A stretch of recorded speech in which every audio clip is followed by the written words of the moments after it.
नीरजा गायब है, वो अपने बिस्तर पर नहीं है। क्या? नीरजा गायब है? ये कैसे हो सकता है? इस राक्षस की ताकत इसके सींगों में है। हमला करो।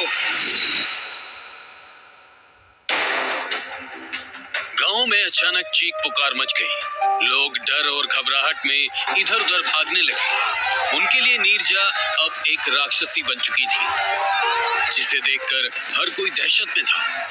गांव वालों ने उसे देखते ही उस पर वार करना शुरू कर दिया। मारो इसे, ये कोई इंसान नहीं, राक्षस है। हमें इसे खत्म करना होगा। ये सब देख आदित्य और गिरी कुछ करने ही वाले थे कि अचानक नीरजा गुर्राने लगी। इस बार वो अपने भाई की ढाल बनकर उसके सामने खड़ी हो गई। उसकी गुर्राहट इतनी भयंकर थी कि गांव वाले दहशत में आ गए। उसने हमला करने की बजाय अपनी शक्तियों से हवा में दर्जनों पत्थरों को उड़ा दिया। नीरजा, ये क्या कर रही है? जैसे ही गांव वालों ने हवा में उड़ते पत्थरों को देखा, उनकी सांसें रुक गईं। सभी को अपनी मौत सामने नजर आने लगी।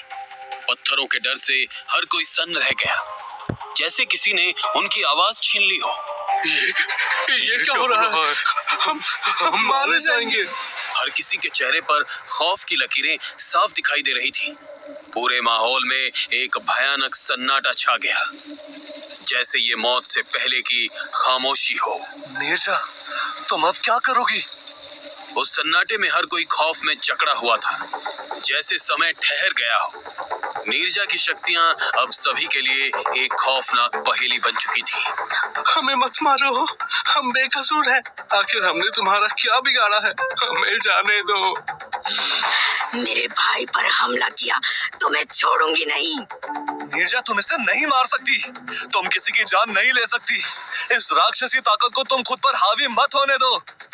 आदित्य की आवाज जैसे ही गूंजी, नीरजा अचानक एक पल के लिए रुक गई। उसने धीरे धीरे आदित्य की ओर देखा। उसकी आंखों में हल्की सी नरमी दिखाई देने लगी। नीरजा, तुम मेरी बहन हो, ये तुम नहीं हो। तुम इससे कहीं ज्यादा मजबूत हो। आदित्य की आवाज ने जैसे नीरजा के अंदर छिपी उसकी इंसानियत को जगा दिया। उसके राक्षसी शरीर में एक हलचल सी मची और उसकी लाल भयानक आंखें अचानक शांत हो गईं। हवा में उड़े पत्थर एक एक करके जमीन पर गिरने लगे और चारों तरफ सन्नाटा छा गया। ये क्या हो रहा है? पत्थर गिर गए। ये राक्षसी अब शांत क्यों हो रही है? गांव वालों की अटकी हुई सांसें अब धीरे धीरे सामान्य हो रही थी। शायद अब हमें खतरा नहीं है। नीरजा, मैं यहाँ हूँ, मैं तुझे संभाल लूंगा।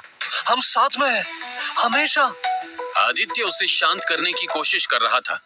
नीरजा का चेहरा अब भी गुस्से से भरा हुआ था, लेकिन उसकी आंखों में एक इंसानियत की झलक दिखने लगी थी। भैया, नीरजा को शांत देखकर आदित्य ने सभी लोगों से हाथ जोड़कर माफी मांगी और गिरी के साथ आदित्य नीरजा को अपने कंधों पर लादे नदी के पास पहुंच गया। मुझे अपने परिवार का अंतिम संस्कार करना होगा, तभी हम आगे बढ़ पाएंगे। आदित्य ने सारे रीति रिवाजों के साथ अपने परिवार का अंतिम संस्कार कर दिया और अपने साथी और बहन के साथ सफर पर आगे बढ़ गया। अपने सफर में बढ़ते हुए गिरी आदित्य को महारथी और राक्षसों के बारे में बताता गया। क्या तुम महारथी और राक्षस के बीच का फर्क जानते हो? नहीं, मैंने कभी इस बारे में नहीं सुना है। माँ हमेशा कहानियां सुनाती थी, लेकिन ये सच होगा मुझे नहीं पता था। युद्ध, तलवारबाजी, तीरंदाजी और घुड़सवारी में माहिर शख्स जो राक्षस का खात्मा करने की हिम्मत रखता है, वो महारथी होता है। वहीं दूसरों को परेशान करने वाले, बेवजह लोगों की जान लेने वाले राक्षस होते हैं, जो दुनिया का नाश करने का मकसद रखते हैं। इन राक्षसों का अंत करने के लिए ही महारथी को दुनिया के सामने आना पड़ता है। ये राक्षस सूर्य की किरणें बर्दाश्त नहीं कर सकते, याद रखना। आदित्य और गिरी एक दूसरे से बात करते हुए आगे बढ़ रहे थे। तभी उन्हें पास के एक गांव से चीखने चिल्लाने की आवाजें सुनाई देने लगी। आदित्य और गिरी तुरंत दौड़ते हुए उस गांव की ओर बढ़े। जैसे ही वो गांव पहुंचे, उनके सामने एक विशाल और भयंकर राक्षस खड़ा था। ये तो बहुत भयानक है। इसका शरीर एक विशाल भैंसे जैसा है। राक्षस की सुर्ख लाल आंखें गुस्से से जल रही थी। और उसके सींग खतरनाक रूप से तेज थे। वो किसी भी चीज को एक ही वार में टुकड़ों में बदल सकता था। इसकी ताकत इसके सींगों में है। हमें इसे हराने के लिए सोच समझकर वार करना होगा। आदित्य ने जल्दी से नीरजा को अपने कंधे से उतारा और उसे सड़क के किनारे बरगद के पेड़ के नीचे बिठा दिया।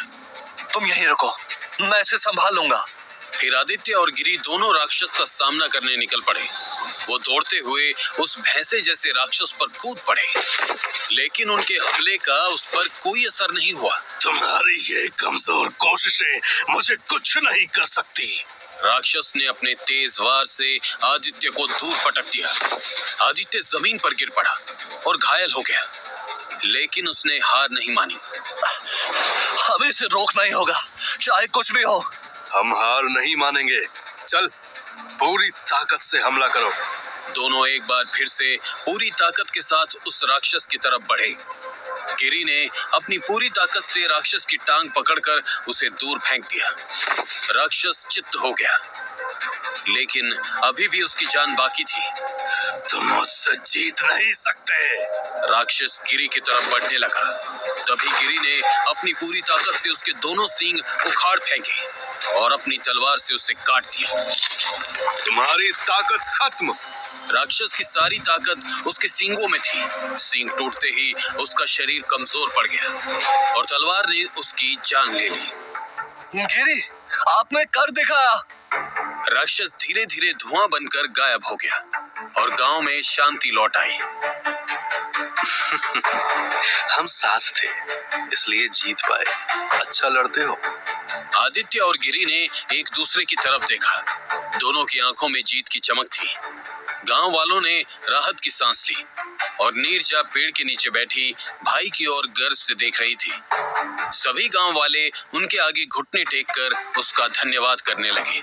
आप लोग कौन हैं? हम नहीं जानते, लेकिन आपने हमारे गांव की रक्षा की है। आज अगर आप यहाँ वक्त पर ना आते तो ये गांव तबाह हो जाता।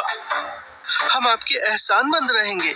हम आपके इस एहसान के बदले में आपके लिए क्या कर सकते हैं? बताइए मसीहा, हमारी जान बचाने के बदले में आप क्या चाहते हैं?